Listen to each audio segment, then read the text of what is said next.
निर्गुण ब्रह्म एक से अनेक होने के लिए अपना सगुण रूप धारण कर लेता है। हम क्या समझते हैं कि वो ईश्वर है। सगुण ब्रह्म अलग है और ब्रह्म अलग है। ब्रह्म यानी निखरा हुआ, जिसका कोई स्वरूप ही नहीं है। दोनों भिन्न भिन्न हैं। सही है कि दोनों भिन्न भिन्न नहीं हैं। वही उस स्वरूप में भाषित हो रहा है। साधक या भक्त जिस स्वरूप में याद करता है उसी स्वरूप को वो प्राप्त हो जाता है। तो जो भक्त के अंतिम लक्ष्य होता है वो नारायण के अंतःकरण में विलीन होता। बात एक ही है। और नारायण कौन है? सगुण ब्रह्म ही है। यानी जो निर्गुण ब्रह्म है उसका संपर्क पराप्रकृत से हो गया है। उसमें कोई फर्क नहीं आया। पराप्रकृत क्या है? उसका जो ये पांचों तत्व और तीनों गुण जैसे प्राकट्य के समय थे और वैसे ही सदैव बने रहते। पराप्रकृत में कोई फर्क नहीं होता। और ये पराप्रकृत किससे निकली हुई है? उसी निर्गुण ब्रह्म से ही प्रकट हो गई है। निर्गुण ब्रह्म जो होता है एक थोड़ी सी जगह में, निर्गुण ब्रह्म से ही वो प्रकट होकर के, यानी एक तरह दूसरे शब्दों में निर्गुण ब्रह्म ही, थोड़ी मैं और बारीकी से और श्रेष्ठता पे जा रहा हूँ। निर्गुण ब्रह्म ही जब अपने को एक से अनेक करना चाहता है या लीलाएं करना चाहता या ऐसा बनना चाहता, ये क्रिया अनादिकाल से होती चली जा रही है। अब तर्क नहीं कह दो निर्गुण ब्रह्म में कोई क्रिया ही नहीं होती तो ये क्रिया क्यों? ये होता चला आ रहा है एक थोड़े से क्षेत्र में कि यही पराप्रकृति एक समय विलीन हो जाती है निर्गुण ब्रह्म में, तब पराप्रकृति का भी अस्तित्व नहीं रह जाता कभी, और फिर उचित समय पर वो बाहर आ जाती है। तो ये जो पराप्रकृति, सही बात ये है कि निर्गुण ब्रह्म ही पराप्रकृति के रूप में प्रकट हो जाता है। ठीक है। फिर दोबारा, निर्गुण ब्रह्म जिसका कोई स्वरूप नहीं है, निर्गुण ब्रह्म ही पराप्रकृति के रूप में प्रकट हो जाता है।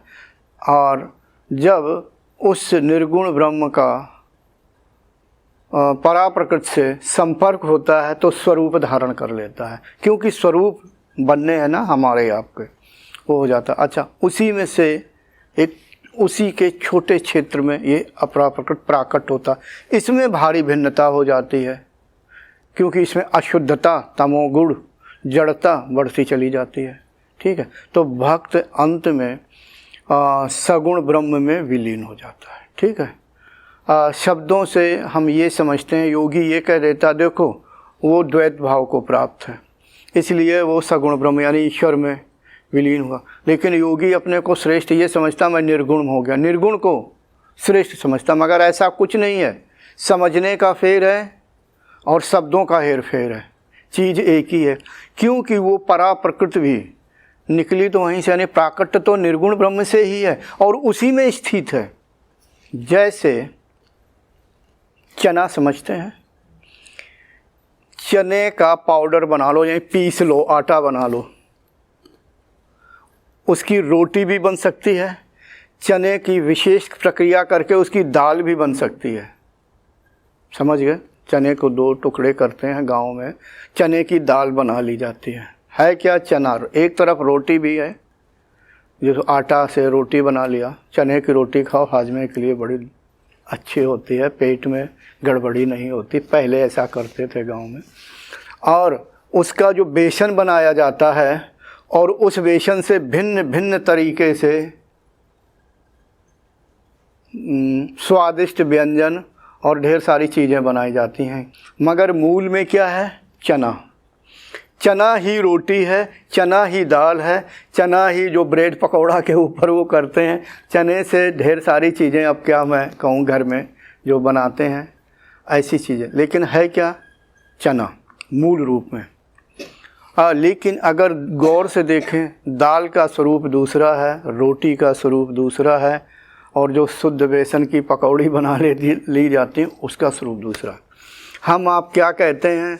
पकौड़ी दूसरी चीज़ है, दाल दूसरी है, रोटी दूसरी है। ये हमारी अल्प बुद्धि है। जैसे सोना, स्वर्ण, सोना समझ गए?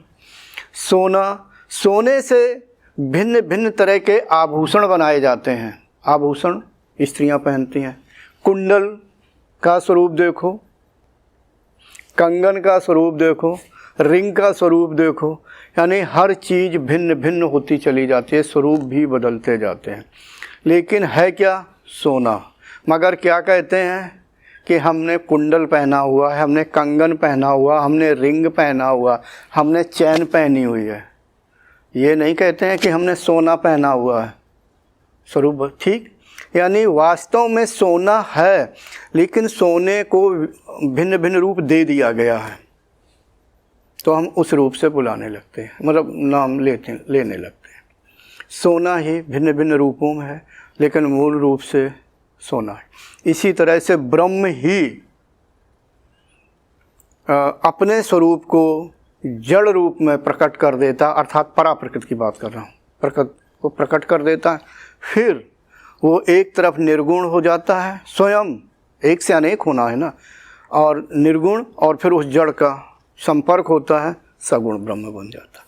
जी, उसी चेतन तत्व का जब परा प्रकृति, जब निर्गुण ब्रह्म का अपरा प्रकृति से संबंध हो जाता है, तो वो जीव कहा जाता है। यानी एक तरफ चीज़ एक ही है, एक को हम कह रहे हैं निर्गुण ब्रह्म, जो सर्वत्र व्याप्त है, कभी दिखाई नहीं देता है, किसी भी काल में उसमें स्थित हुआ जाता, वो निखरा हुआ है, अपने आप में अकेला है, ठीक है। लेकिन सगुण ब्रह्म हमें दिखाई देता है, क्योंकि उसने स्वरूप को धारण कर लिया है। और कि उसकी जब वही चीज़, यानी निर्गुण ब्रह्म ही जब परा प्रकृति से संपर्क करता है, तो सगुण ब्रह्म या ईश्वर कहा जाता है, और वही निर्गुण ब्रह्म जब अपरा प्रकृति से संपर्क करता है, तो जीव कहा जाता है। Thanks for watching.